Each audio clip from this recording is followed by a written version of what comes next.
Hi everyone, my name is Kaitlyn and this is my Educating Exceptional Students Final from the fall of 2019. I'm just going to run over a few of the exceptionalities that we went over in our text and what we learned this semester. So the first one I'm going to talk about is the visual impairments that can be exceptionalities that we will run into with our schools. So socially, people with visual impairments can be limited on their social interactions just because they can't freely explore their environments. It'd be harder for them to go out with peers to go, bowling or mini golfing or go to a movie or anything like that.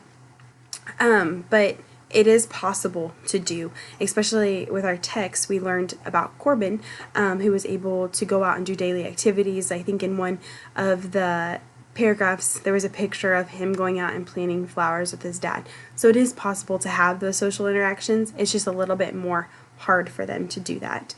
Cognitively, they have a harder time understanding parts to lessons just because they're not able to see the diagrams or exactly what's going on while learning. But like I'll talk about in academically, there are ways to get around that to where they still are able to learn just in different ways. Intellectually, one of the setbacks would be able to not be able to go out and just find the information again and learn that deep in thought just because they're not able to see it. But when things are taught early on, they can pick up on it. An example would be going and doing laundry and stuff like that. They would be able to eventually get the routine down enough that it wouldn't be an issue. Academically, one really cool thing that I learned from the text was that Corbin's teacher went and molded the stages of a cocoon opening with a butterfly so that he could feel what that would be like. I think that's a really cool thing to take away from this, that you can do that with students that are visually impaired because that will help them intellectually. That is one way to get around it. And then many students use Braille and can learn about the lessons and go about that way, so they're still learning everything and all the words, vocabs and stuff like that.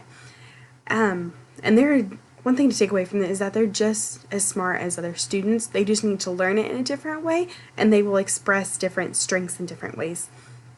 So universal design for learning, I learned through the text that with math, instead of them being able to see something on a paper, like how many girls are in this picture or how many dogs are sitting in the lawn, like something like that, it would be better for them to learn their counting with like beads on a string, or how many beads are on here, how many buttons are attached to this piece of paper, excuse me, things like that.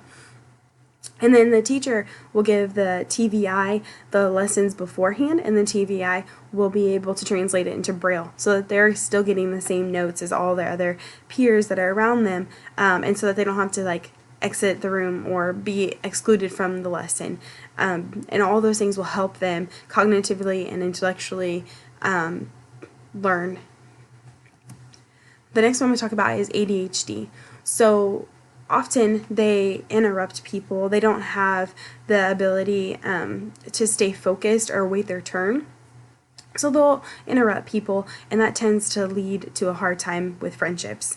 Cognitively, they would have a hard time remembering or focusing on a certain task at a certain time, which will obviously kind of hinder their cognitive thinking a little bit. Intellectually, ADHD students often have other disabilities that go along with it, whether that be other learning disabilities, emotional disabilities, behavioral disorders, excuse me, learning disabilities.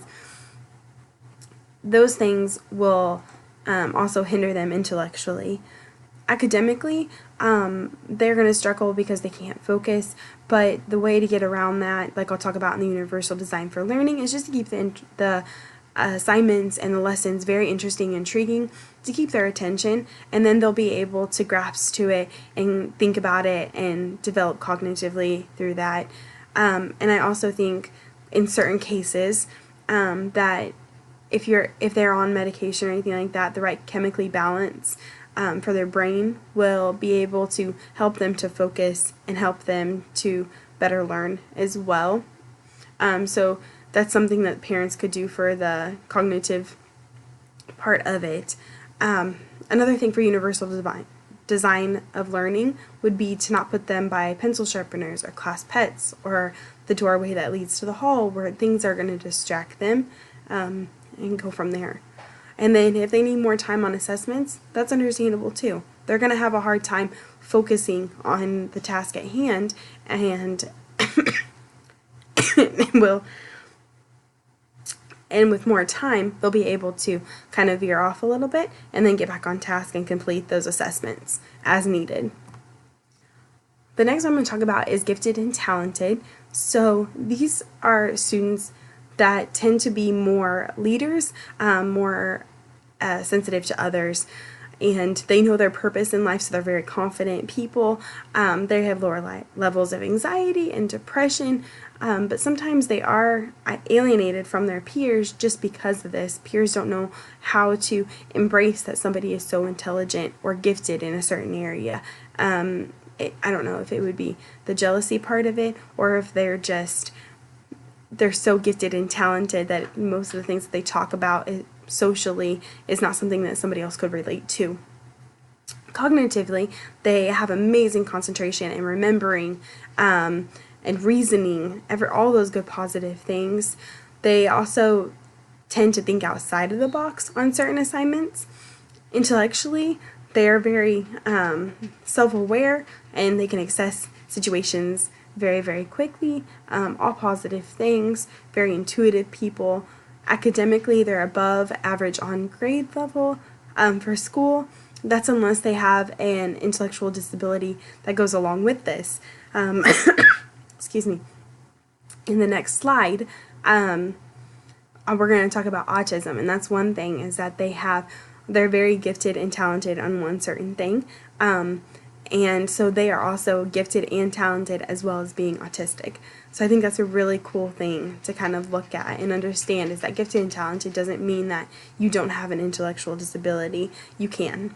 And universal design for learning, it's going to be very similar to the ADHD. You're going to need to make assignments and lessons that intrigue them and keep them interested so that you don't lose their focus on that. And like the best thing for assessments would be open-ended questions, because then they feel like they can fully express what they're thinking in their brilliant minds. So the next one here is autism.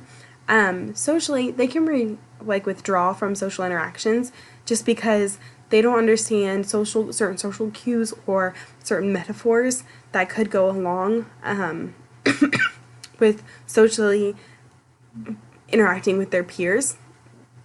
And if some of them aren't verbally able to speak.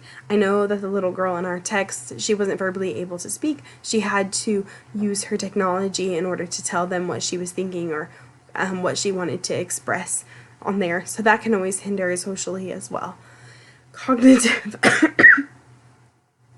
Cognitively, they're very reliant on routines, and there's only one way to get the job done, and it has to be done on a certain time every day.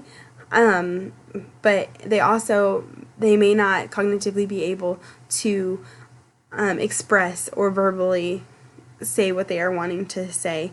Intellectually, they fixate on one thing, and this is what I was talking about with gifted and talented. They can be very gifted and talented in one certain area, and often they are.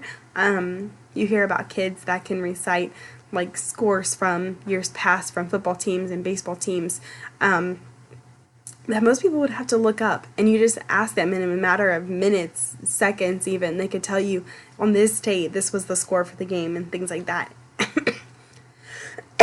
Excuse me.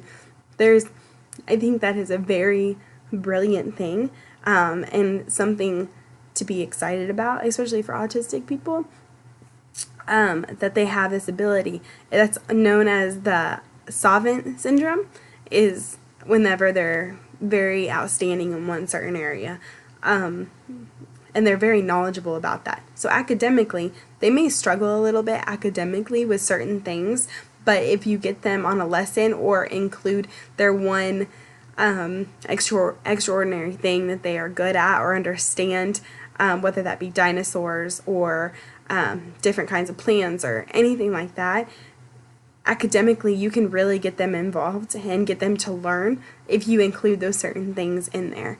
But most of them will need assistance throughout their day. Universal design for learning, it's best to keep them with the same para or teacher because they're so used to their routines, and so it helps them academically to be calm and know that everything's normal and everything, to have the same teachers and support staff around them at all times. So the last one I'm going to talk about is traumatic brain injuries. Excuse me. Unfortunately, here recently we have a little boy at the school that I work at that was in a car accident, and he has a TBI. So this is something that whenever I was reading and going through this, I felt like I learned a lot just because I was very intrigued and I wanted to learn about this.